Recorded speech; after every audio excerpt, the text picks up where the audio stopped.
बच्चों अपन chapter number 14 है उसके इंपॉर्टेंट ऑब्जेक्टिव सवाल कर रहे हैं। उसका पार्ट 2 है। ये पार्ट 1 के अंदर अपन ने 27 सवाल लिख दिए थे। अब अपन पार्ट 2 पढ़ेंगे। पार्ट 2 के अंदर लगभग अपन 30 से 40 सवाल पढ़ेंगे और ये पूरा कंप्लीट हो जाएगा चैप्टर नंबर 14। ठीक है, तो अब अपन सबसे पहले ये सवाल करते हैं, गैसीय पोषक चक्र का उदाहरण नहीं है। तो जैव भू रासायनिक चक्र होते हैं वो दो प्रकार के होते हैं। आपको पता ही है कि जैव भू रासायनिक चक्र दो प्रकार के होते हैं। ठीक है, एक होते हैं जिनको अपन कहते हैं औषधि चक्र और दूसरे होते हैं जिनको अपन कहते हैं गैसीय चक्र। ठीक है, औषधि चक्र का उदाहरण है सल्फर चक्र, फास्फोरस चक्र, जिनका भंडार भूपर्पटी होता है।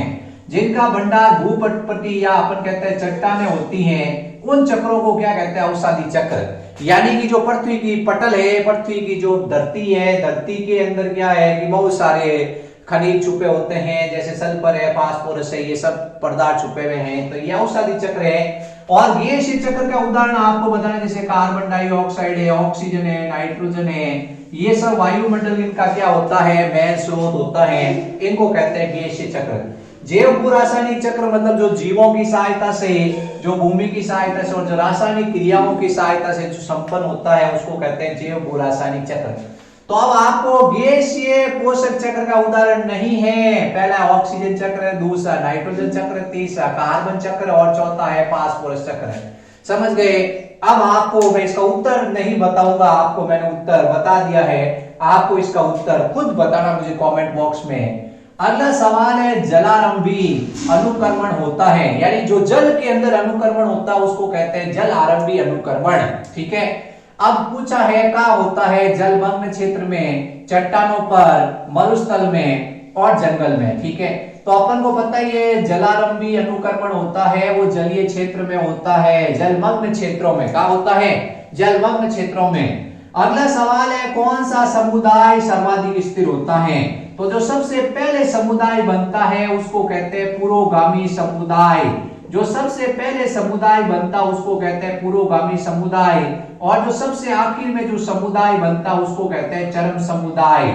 और ये जो समुदाय है वो बदलते रहते हैं समय के साथ। प्रत्येक समुदाय बदलता रहता है अगले समुदाय के अंदर। इसको कहते हैं कर्मक। क्या कहते हैं? कर्मक। तो आपसे पूछा है इसने, कौन सा समुदाय सर्वाधिक स्थिर होता है? पहला प्रारंभिक समुदाय, दूसरा मूल अन्वेषक जाति, तीसरा चरम समुदाय, चौथा पॉइनर स्पीशीज, पॉइनर समुदाय। तो चरम समुदाय जिसको क्लाइमैक्स कम्युनिटी कहते हैं, ये जो क्लाइमैक्स कम्युनिटी होती है ये सबसे स्थिर होती हैं, ये अपने ध्यान रखना है। तो आपसे पूछा कि प्रारंभिक समुदाय, चरम समुदाय, पॉइनर समुदाय, तो कौन सा समुदाय सर्वाधिक स्थिर है? स्थिर वर्ड पे अपन ध्यान देंगे, फोकस अपना स्थिर वर्ड पे होगा, तो उत्तर आएगा चरम समुदाय। अगला सवाल है, जल में प्राथमिक अनुकर्मण में मूल अन्वेषक जाति कौन सी है? जो जल में प्राथमिक अनुकर्मण होता है उसमें सबसे पहले मूल अन्वेषक जाति कौन सी होती है? जलारंभी अनुकर्मण में मूल अन्वेषक जाति कौन सी हैं जो सबसे पहले बनती हैं? जैसे अपन ने पढ़ा था चट्टानों में मूल अन्वेषक जाति होती है लाइकेन। क्या होती है? लाइकेन को बाद में ब्रायोफाइटा होता वो रिप्लेस कर देता है। तो अपने को ध्यान रखना है। इसमें भी क्या है, पहला ऑप्शन है तैरने वाले आवृतबीजी पादप, नहीं इतने जल्दी आवृतबीजी पादप नहीं आते। दूसरा लघु पादप पल्लवक, सबसे पहले लघु पादप पल्लवक होते हैं, छोटे छोटे जो तैरने वाले पादप होते हैं जिनको लघु पादप पल्लवक कहते हैं, ये मूल अन्वेषक जाति होती हैं। जड़ीय जलोदविद ये तो बाद में बनता है। मुक्त पादप पल्लवक होते हैं, ये नहीं होंगे। लघु पादप पल्लवक इसका उत्तर आपको ध्यान रखना है बच्चों। ठीक है,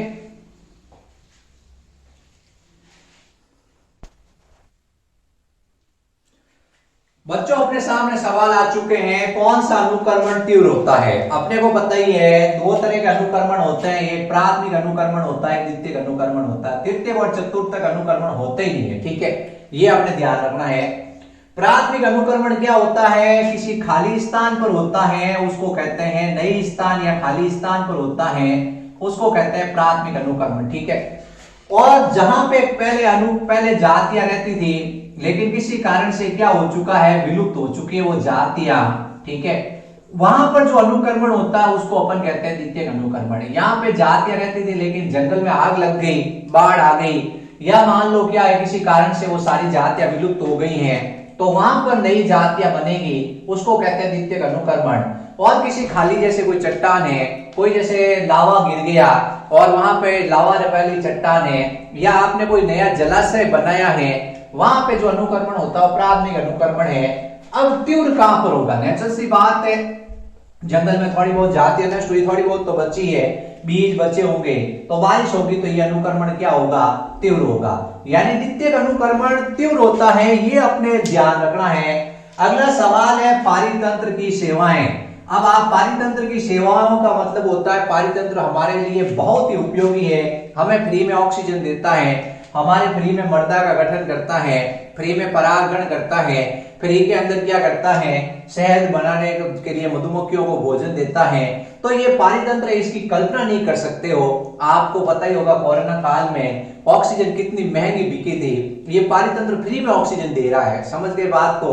तो अपन इसकी कीमत निर्धारित नहीं कर सकते हैं, लेकिन एक वैज्ञानिक था, उस वैज्ञानिक ने कीमत निर्धारित करने का प्रयास किया। सबसे पहले हैकल पारितंत्र से संबंधित था, लेकिन उसने सेवाओं से रिलेटेड कुछ काम नहीं किया था। रॉबर्ट कॉस्टेजा व उनके साथी, इन्होंने क्या है पारितंत्र की सेवाएं हैं उनको उनकी कीमत निर्धारित करने का प्रयास किया था। पॉल एहरलिच, इसने क्या किया था? रिवेट पॉपर परिकल्पना दी थी। एडवर्ड विल्सन ने जैव विविधता वर्ड दिया था। तो अपने इसका उत्तर होगा रॉबर्ट कॉस्टेजा व उनके साथियों ने। अगला सवाल है पारितंत्र की जो सेवाएं हैं उसका 50% मूल्य किस में खर्च होता है? यानी ज्यादातर जो पैसा खर्च होता है वो होता है मृदा की संरचना और भूमि के गठन में। इसमें आपको पता ही है कितना महंगा तेल जलता है, उतनी पारितंत्र की सेवा है वो महंगी है। तो मृदा की संरचना और गठन है उसमें 50% से अधिक मूल्य खर्च होता है। फास्फोरस, फास्फोरस जीवों में किसका घटक है? हमारे शरीर में क्या बना होता है फास्फोरस का? तो अपन पहला ऑप्शन है कि जैविक झिल्ली, दूसरा ऑप्शन होता है न्यूक्लिक अम्ल, तीसरा होता है कोशिकीय ऊर्जा स्थानांतरण यानी एटीपी। तो ये सब क्या है? ये फास्फोरस से बने होते हैं। तो उपरोक्त सभी इसका उत्तर होगा बच्चों।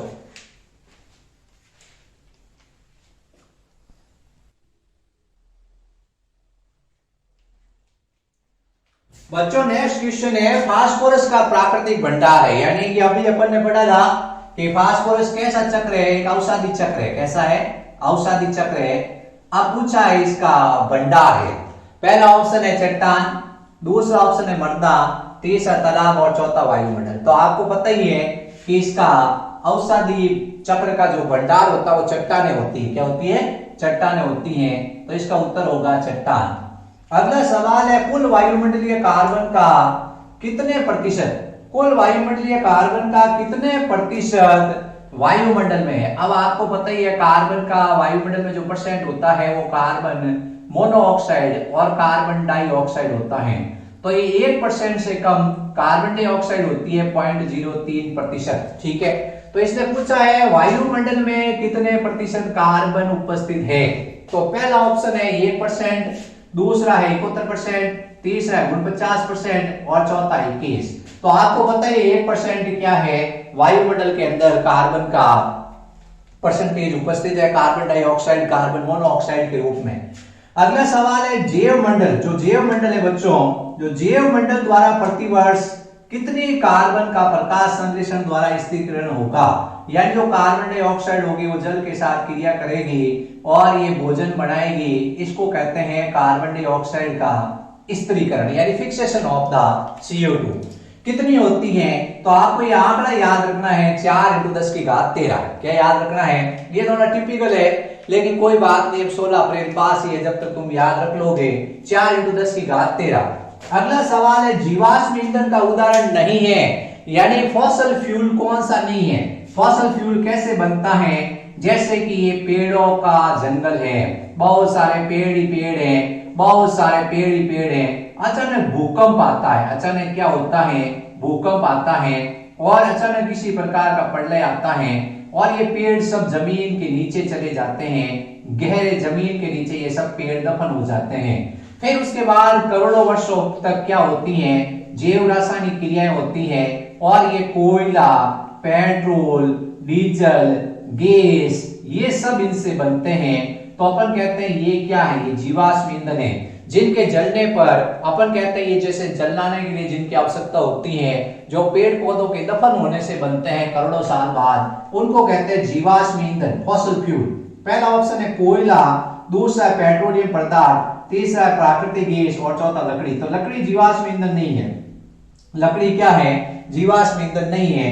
अगला सवाल है ग्रीन हाउस गैस, यानी पौधागर गैस किसे कहते हैं। पृथ्वी से कुछ ऊंचाई पर एक गैस की परत बन रही है जिसका नाम है कार्बन डाइऑक्साइड। ये कार्बन डाइऑक्साइड क्या है, ऊपर पृथ्वी से कुछ ऊंचाई पर एक परत बना रही है। इसकी विशेषता यह कि इसमें विकिरणें आ सकती हैं, विकिरणें आती हैं और पृथ्वी का तापमान बढ़ रहा है, लेकिन ये विकिरणें पृथ्वी से टकराकर वापस अंतरिक्ष में जाने से रोकती हैं, जिसके कारण यहाँ पृथ्वी का तापमान जैसे 20 डिग्री था तो बढ़कर 30 डिग्री हो जाएगा। क्योंकि आप देखोगे जो हरा घर होता है, हरे घर के अंदर पौधे उगाए जाते हैं, हरे घर में क्या होता है, ये हरा प्रकाश, ये प्रकाश आता है, ये विकिरणें इसमें टकराती हैं, वापस परावर्तित नहीं होती और ये बाहर गर्म हो जाता है। इसको कहते हैं ग्रीन हाउस या पौधागर गैस।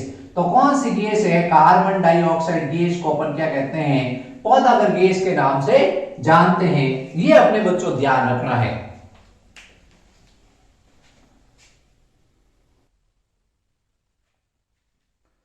बच्चों अपन सवाल है नेक्स्ट उनका स्टडी करेंगे। आप लोग ये जो ऑब्जेक्टिव सवाल है, इस ऑब्जेक्टिव सवाल में से भी 1.5 अंक का सवाल आ सकता है। तो आप ऑब्जेक्टिव सवाल को याद कर रहे हो तो आपको 1.5 अंक के सवाल भी आ सकते हैं। इसमें कुछ ऑप्शन उपरोक्त सभी के हैं, वो ऐसे सवाल है जो आपके 1.5 अंक के भी बन सकते हैं। तो आप लोग थोड़ा सवाल को ध्यान से पढ़ें। अगला सवाल है अपघटक नहीं है, यानी कौन से जीव होते हैं जो मृदा में उपस्थित या कोई सड़े गले जीवों को खाते हैं, उनको कहते हैं अपघटक। तो अपघटक कौन से नहीं है, पहला है कवक, कवक अपघटक होता है। जीवाणु, जीवाणु अपघटक होता है। केंचुआ होता है, ये भी सड़ी गली पत्तियों को खाता है। और पादप, पादप होते हैं वो अपघटक नहीं होते, ये उत्पादक होते हैं, ये स्वयंपोषी होते हैं। क्या होते हैं, स्वयंपोषी होते हैं। ये क्या है, परपोषी नहीं है, तो ये अपघटक की श्रेणी में नहीं आते हैं पादप। ये चीज अपने ध्यान रखनी है। अगला सवाल है पारितंत्र का जैविक घटक। अब पारितंत्र में 2 घटक होते हैं, पारितंत्र के 2 घटक होते हैं बच्चों, एक का नाम होता है जैविक घटक और एक का नाम होता है अजैविक घटक। ये दोनों एक दूसरे के मिलने से पारितंत्र के जैविक और अजैविक घटक एक दूसरे से अन्योन्य क्रिया करते हैं और एक तंत्र का निर्माण करते हैं, उसको कहते हैं इकोसिस्टम। क्या कहते हैं, इकोसिस्टम कहते हैं। पहला है मृदा, मृदा तो आपको पता है इसमें जीवन नहीं होता है, जल इसमें भी जीवन नहीं होता है, प्रकाश में भी जीवन नहीं होता, पादप ये जीवित होता है। तो जैविक घटक का मतलब जो सजीव होता है। तो 2 जैविक घटक होते हैं, एक होते हैं पादप और दूसरे होते हैं जंतु और सूक्ष्म जीव। ये सब क्या है, जैविक घटक है। और अजैविक घटक जिसमें अपन कहते हैं प्रकाश है, मृदा है, जल है, ये सब क्या है, वायु है, ये सब क्या है, ये सब अजैविक घटक की श्रेणी में आते हैं। ह्यूमस, जो ह्यूमस होती हैं कुछ सूक्ष्म जीवों द्वारा खंडित होती हैं और अकार्बनिक तत्वों का उत्पन्न करती है, इसे कहते हैं। तो इसको खनिजीकरण कहते हैं। तो खनिजीकरण का मतलब होता है कि सूक्ष्म जीव द्वारा ह्यूमस, जो कि एक भूरे रंग का, गहरे भूरे रंग का पदार्थ है, वेद के अंदर पाया जाता है, काफी उत्पादन को बढ़ाता है। ये सूक्ष्म जीवों द्वारा खंडित होता है और अकार्बनिक पोषक तत्व बनते हैं, इसको खनिजीकरण के नाम से जानते हैं। अगला सवाल है निम्न में से पिरामिड का प्रकार नहीं है। तो पिरामिड 3 तरह के अपन ने पढ़े थे। एक तो अपन ने पढ़ा जीव संख्या का, एक अपन ने पढ़ा जीव भार का, ठीक है, एक जीव संख्या का पिरामिड होता है, एक जीव भार का होता है और एक होता है जीव ऊर्जा का, ठीक है। तो 3 तरह के पिरामिड होते हैं। जीवों की संख्या गिनी जाती है, जीवों का भार गिना जाता है और जीवों के अंदर ऊर्जा स्थानांतरण को देखा जाता है। तो 3 तरह के पिरामिड होते हैं। पहला है जीव ऊर्जा, सही है। दूसरा है जीव संख्या, सही है। तीसरा है जीव भार, सही है। लेकिन जीव पोषण का कोई पिरामिड नहीं होता, ये ध्यान रखना है। पारितंत्र का क्रियात्मक पहलू है। ये जो इकोसिस्टम है, जो जैविक और अजैविक घटक है, वो दोनों मिलकर क्या बनाते हैं, इनके 3 काम है। पहला उत्पादकता, यानी उत्पादकता को करना। दूसरा इनका काम होता है पोषक पदार्थों का चक्रण करना, जो पोषक पदार्थ है उनका चक्रण करना। और तीसरा काम होता है ऊर्जा का चक्रण करना। 3 काम होते हैं इसके। पहला उत्पादकता सही है, दूसरा ऊर्जा का स्थानांतरण सही है, तीसरा पोषकों का चक्रण सही है और उपरोक्त सही, यानी इसमें सभी उत्तर होंगे। ये अपने ध्यान रखना है। इकोसिस्टम का क्या काम होता है? इकोसिस्टम का काम होता है क्रियात्मक पहलू आते उत्पादकता, ऊर्जा का प्रवाह करना और पोषकों का चक्रण करना। ये अपने बच्चों ध्यान रखना है, ठीक है। एक सब्सक्राइब का बटन तो दबा दीजिए प्लीज।